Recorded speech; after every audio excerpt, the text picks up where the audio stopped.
For the first 73 years of my life, I had no God in my life, no authority, no morals to be able to do the right thing or to feel like I'm doing the right thing or to give me direction. No communication with God whatsoever.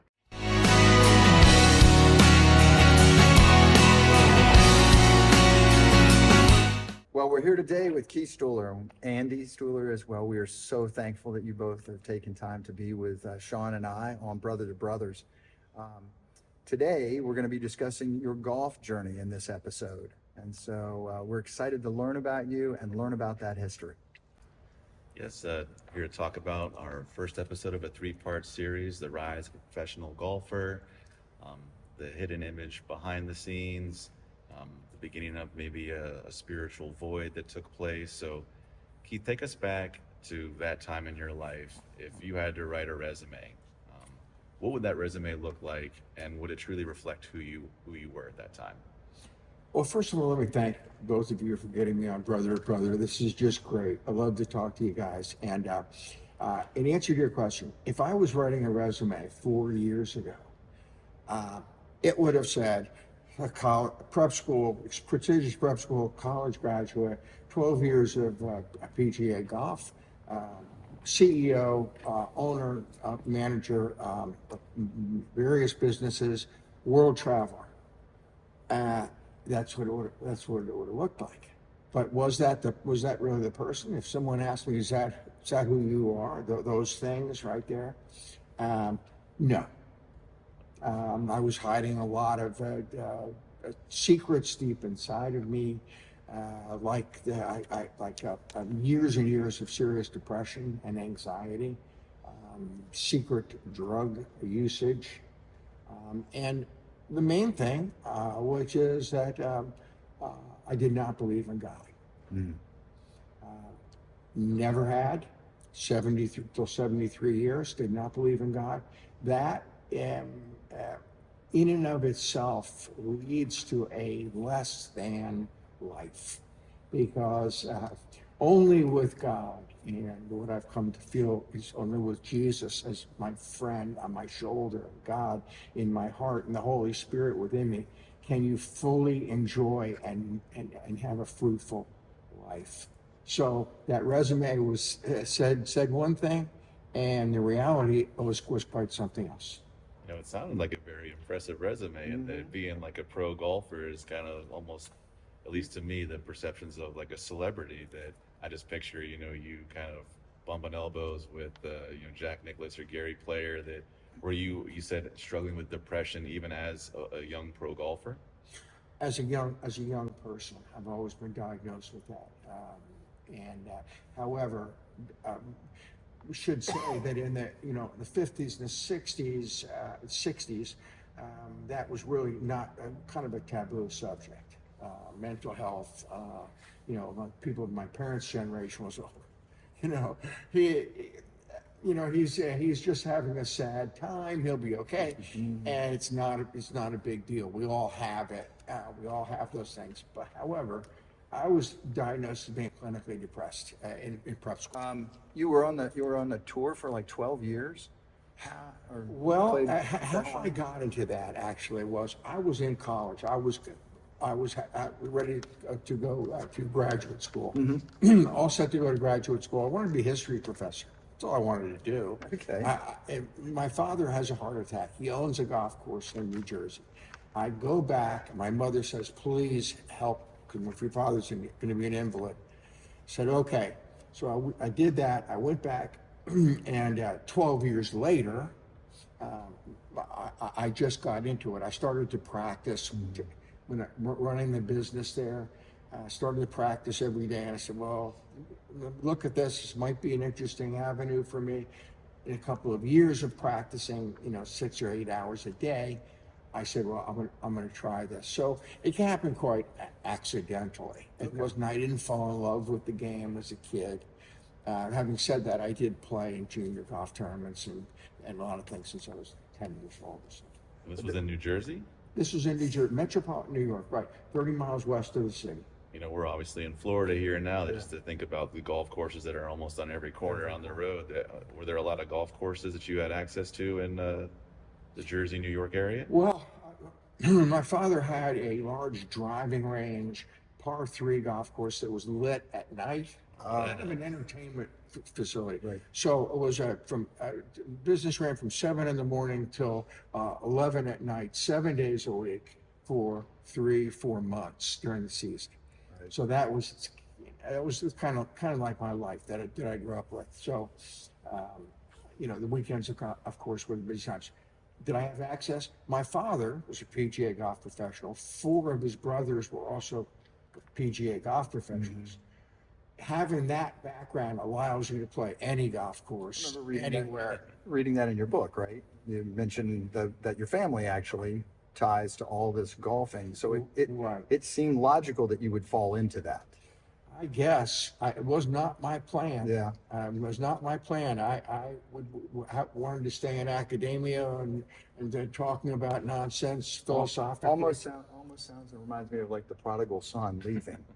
You know, I don't want to do that, Dad. I'm out of here, kind of thing. You think that there was some of that or no? Well, my brother, who was practiced law for 45 years in Atlanta, said that he was gone. He was gone. He said, I'm not coming back here. You know, he was just finishing law school in all fairness at the time. So they said, you're kind of nominated to do that. So I did come back. I came to love my father again. I didn't really, as a kid, you don't really, I don't know if you know who your father is, but I think you know. So that was a good thing. And my mother. So. He worked extremely hard. Oh yeah, I mean Very, very hard worker. yeah. That lifestyle of golf, though, as Sean was mentioning, you know, the general public looks at it as, you know, glamorous and exciting, and it kind of pushed you or pulled you or moved you in the direction of kind of some of your issues that started happening later in life, with addiction and those kinds of things. You mentioned something in your book about that the doctor who gave you the one prescription and how that changed your mental outtake towards the future. Yeah, absolutely. I did not drink or do drugs for my first number of years competing in comp. I had a doctor, a friend of mine, who said, "Well, Keith, I'm watching you play in these tournaments, and you're not finishing very well." I said, "Well, I get nervous." He said, "Okay." There's something that just came out. It's called the beta blocker. Most athletes take this in kind of these situations where they have to control their nerves. Pool players, and bowlers, things like that. So I said, okay.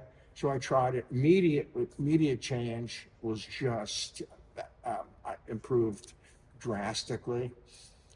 And I said to myself at that time, wow, drugs are good. This is a good thing. If you take a drug, it can cure anything and everything. I made that wild assumption after just my one experience. Yeah. Which sank me Which in later years. Right. It sounds like in the immediate term that if it helps you finish and close in some of the games, that maybe it did help with some of your depression. So then, how did it become more of that gateway to more problematic drug use, and what culminated like going wrong on the tour if you found at least a potential short-term solution?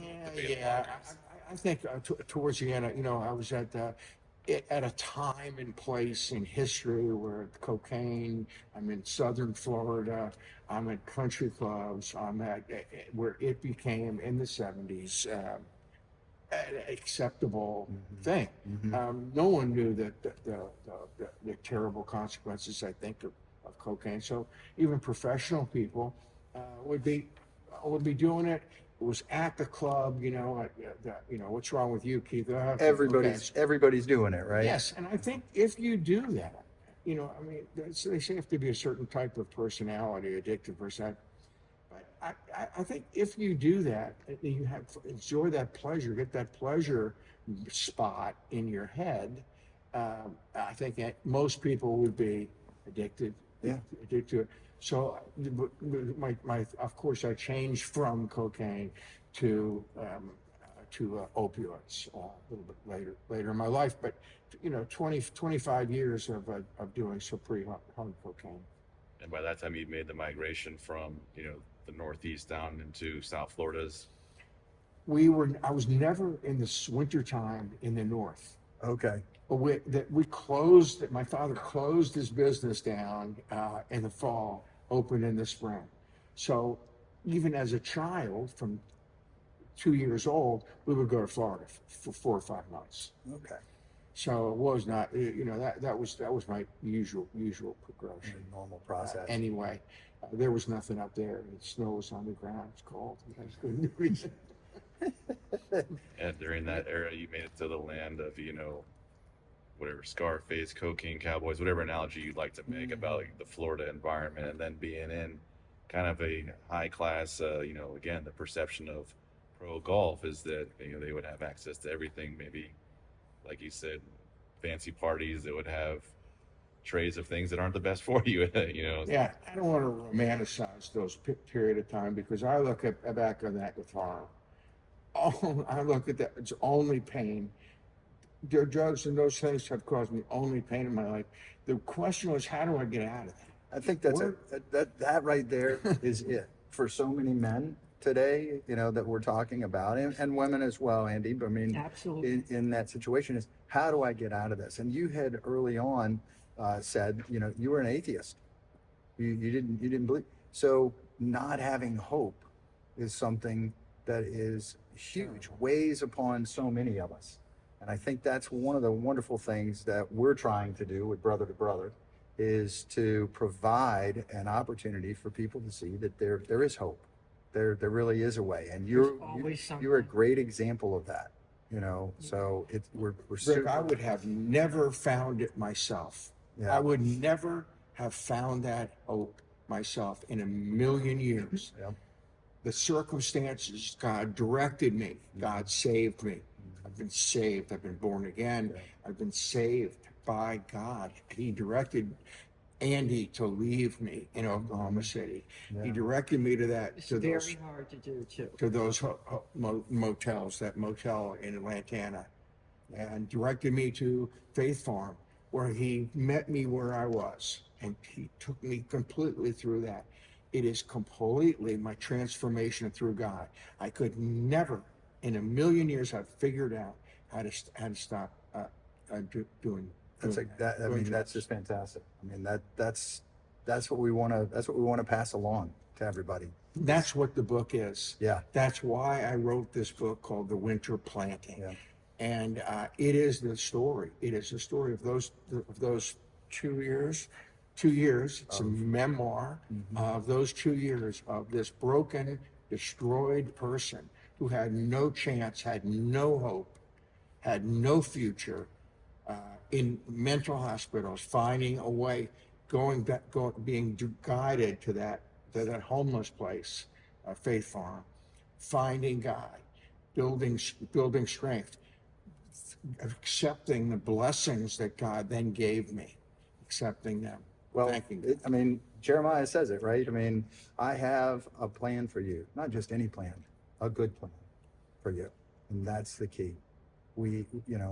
We're on the journey, and we hope that we are being led in the right way by those that are around us, but God is with us.